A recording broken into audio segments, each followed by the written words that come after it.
श्रद्धा हर व्यक्ति का व्यक्तिगत मामला है। परंपराओं का पालन कैसे किया जाए, ये भी हर व्यक्ति अपने स्तर पर निर्धारित करता है।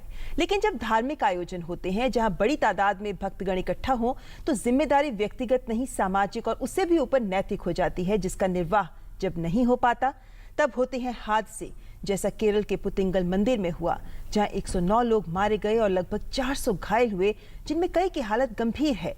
कई घरों में मातम का अंधेरा लेकर आई ये हादसे की आतिशबाजी। लेकिन क्या हम सबक सीख पाए हैं?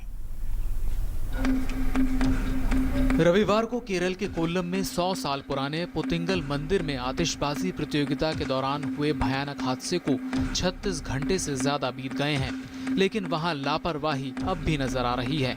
सोमवार को विस्फोटकों से लदी 3 कारें मंदिर के पास मिलने से इस घटना की परतें गहरा रही हैं। दोपहर इसकी जानकारी मिलते ही बम स्क्वाड मौके पर पहुंच गई और हालात का जायजा लिया। इस घटना की न्यायिक जांच के आदेश दे दिए गए हैं। इस मामले में पुलिस ने 6 व्यक्तियों के खिलाफ मामला दर्ज किया है, जिनमें मंदिर की प्रबंधन समिति और कॉन्ट्रैक्टर के सहयोगी शामिल हैं। इन लोगों के खिलाफ आईपीसी की धारा 307 यानी हत्या का प्रयास और 308 यानी गैर इरादतन हत्या के प्रयास के तहत और विस्फोटक सामग्री कानून की धारा 4 के तहत मामला दर्ज किया गया है। पुलिस ने कॉन्ट्रैक्टर के साथ काम करने वाले 5 व्यक्तियों को हिरासत में लिया है, लेकिन इस हादसे के मुख्य तौर पर जिम्मेदार कहे जा रहे मंदिर समिति के अध्यक्ष जियालाल और सचिव कृष्णन कुट्टी पिल्ले अभी भी फरार हैं। अहम बात है कि पुलिस के अनुसार आतिशबाजी का कॉन्ट्रैक्ट 2 समूहों के द्वारा लिया गया, जिसका नेतृत्व कृष्णन पिल्ले और सुरेंद्रन कर रहे थे। They have experts. They will be starting inquiry. Apart from that, magisterial inquiry is ordered by the district collector. I am interested with the magisterial inquiry. That inquiry I have to complete within 5 days. How it is happened, that also to be inquired. Whether they conceal the explosives, how it is moved to this place, and like that, these things are to be ascertained. इस बीच crime branch ने घटना स्थल से सबूत इकट्ठे कर जांच शुरू कर दी है। नागपुर के केमिकल एंड एक्सप्लोजिव्स के विशेषज्ञों ने सोमवार को घटना स्थल का दौरा किया और बताया कि आतिशबाजी में प्रतिबंधित रसायनों का इस्तेमाल किया गया और हर स्तर पर नियमों का उल्लंघन हुआ। District administration and we have also drawn some samples, and samples are being sent to FSL for testing. So we'll be able to tell you only after that what type of chemicals these are. That they have not taken any license for display of the fireworks, which is mandatory under the Explosive Rules 2008.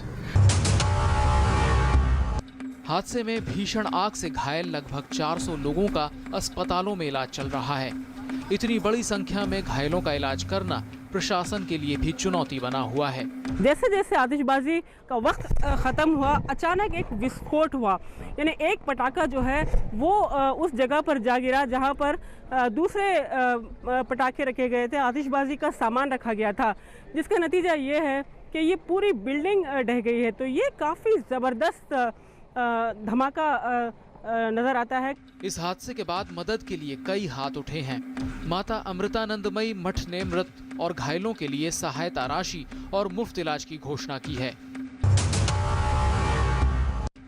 प्रधानमंत्री ने राज्य सरकार को केंद्र की तरफ से हर संभव सहायता का आश्वासन दिया है। भारत दौरे पर आए मालदीव के राष्ट्रपति ने भी इस हादसे में मारे गए लोगों के प्रति अपनी संवेदनाएं व्यक्त की। ब्रिटेन के प्रिंस विलियम और उनकी पत्नी केट मिडल्टन भी इन दिनों भारत आए हैं और उन्होंने भी इस घटना पर दुख जताया। रविवार को तड़के पुतिंगल मंदिर में नववर्ष और नवरात्र का उत्सव मनाया जा रहा था। इस अवसर पर आतिशबाजी की प्रतियोगिता आयोजित की गई थी, इसलिए आतिशबाजी देखने और पूजा पाठ के लिए मंदिर में हजारों लोग पहुंचे थे। आतिशबाजी के दौरान चिंगारी छिटक कर मंदिर के भंडार गृह में रखे पटाखों के ढेर पर जा पड़ी और भयानक विस्फोट हो गया। पुतिंगल मंदिर में आतिशबाजी के लिए जिला प्रशासन ने अनुमति नहीं दी थी, फिर भी उसे रोकने के लिए जरूरी कदम नहीं उठाए गए। इस जगह पर इस तरह का आयोजन कितना खतरनाक है, इस ओर 80 साल की प्रजाक्षी अम्मा कई सालों से ध्यान आकर्षित कर रही हैं। मंदिर के आसपास रहने वाले लोगों ने अदालत में गुहार भी लगाई, लेकिन कोई कदम नहीं उठाया गया और नतीजा सबके सामने है। These kind of things must stop. I know that it's tradition that people say that Devi wants fireworks and everything, but for using tradition, they can have, instead of fireworks, maybe they can do something other charitable things. मंदिरों तीर्थ स्थानों पर लापरवाही के चलते कई बार बड़े हादसे हो चुके हैं, फिर भी हम सबक नहीं सीखते। अब त्रावणकोर देवासम बोर्ड, जिसके तहत 1000 मंदिर हैं, उसका कहना है कि वो आतिशबाजी बंद नहीं करेंगे।